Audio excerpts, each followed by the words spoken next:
this Yeah. five-time world champion Cory Spinks, saluting my guys at Drunk Sports Show.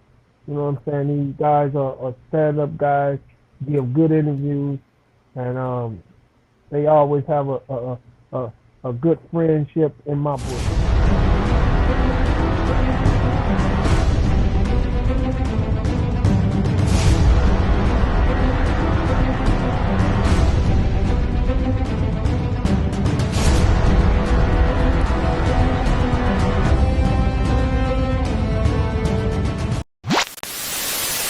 Let me get this man his proper introduction, man.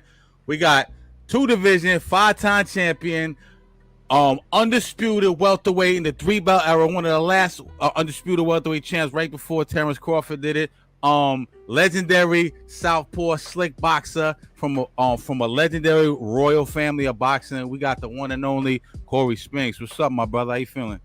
What's up with you, man? Blessed, man. No doubt, no doubt, man. I appreciate you coming on, man. It's an honor, man. I followed your career. I've always been a huge fan, and I just want to give you your flowers. I was telling Peter Quillen, man, giving him his flowers. I want to give you your flowers because you've done a lot for the sport.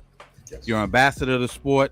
You're a legend in the sport, and you deserve your flowers. So we salute you. You know what I'm saying? Well, I appreciate it, man. No doubt, no doubt. Yo, let's get right into it, man. I want to talk a little bit about kind of like your upbringing and your career, and then I want to talk a little bit about current events in boxing. I know you born in St. Louis, right? Right?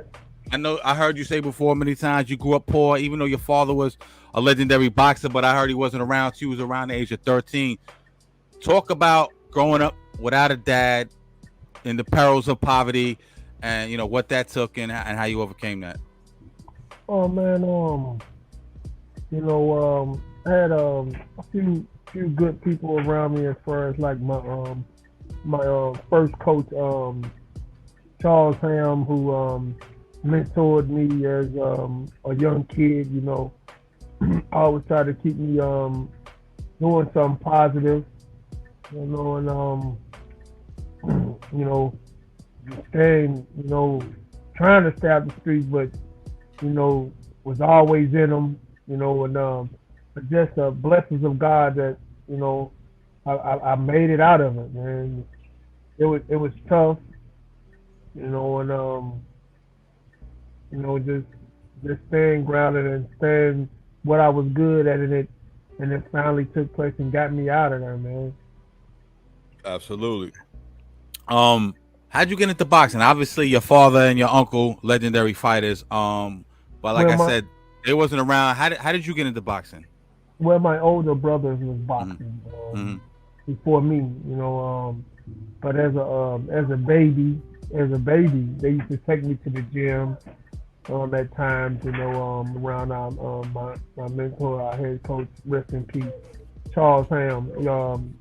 He had like a storefront. He had like a furniture store, a boxing gym, and a barbecue place.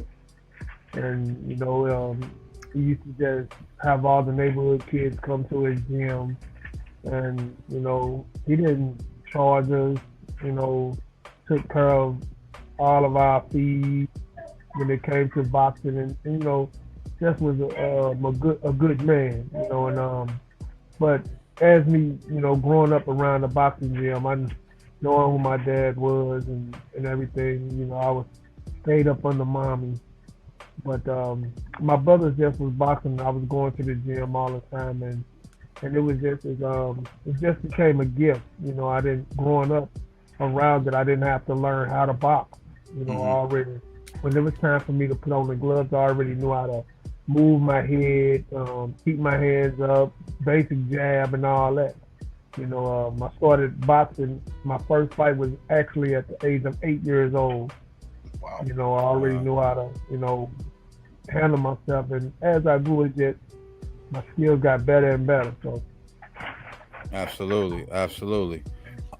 Um, so yo, I know you had a very long and in-depth career in the amateurs, man.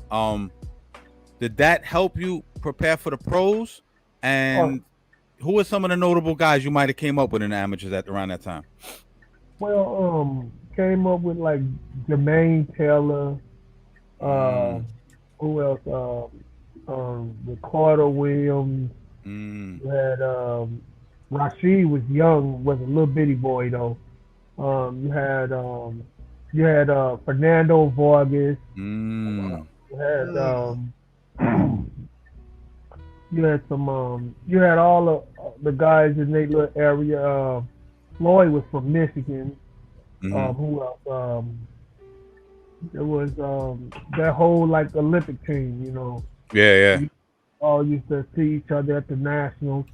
You know, because every tournament I fought in, every national tournament I fought in, I went to the nationals.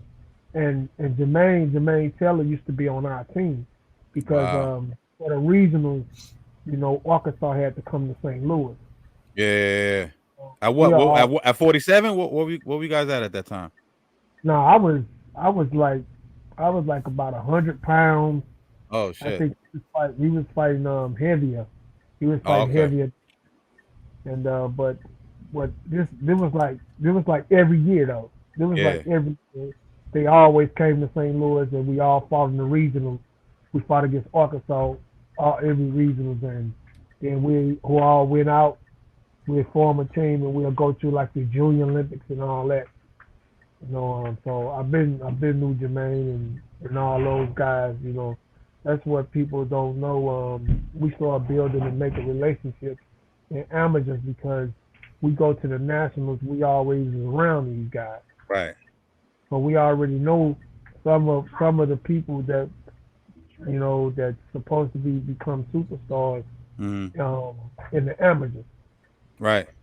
So we're very familiar, and it just so happens, you know, when you turn pro, the weights fluctuate, so you can end up in the same Right. division, you know. So that's how it all is. But you know, some people, you know, the amateurs make pro easy, Mm-hmm. but it's much more dangerous in the pros. But Mm-hmm. where I say the amateur makes the pros more easier because the amateurs are fast. Mm-hmm. Amateurs Yeah. are fast. If you can get out of the way of the punches in the amateurs, see, Yeah. when you turn pro, the pace slows down. Right. Pace slows But you down, no just got to doubt. be, the pace slows down, but it gets more dangerous. No You doubt. know, No so, doubt. so it can make your, it can help with your defense because you're already moving from them throwing all these punches. So that's what helped me, you know, be hard to hit when I turned professional. No question.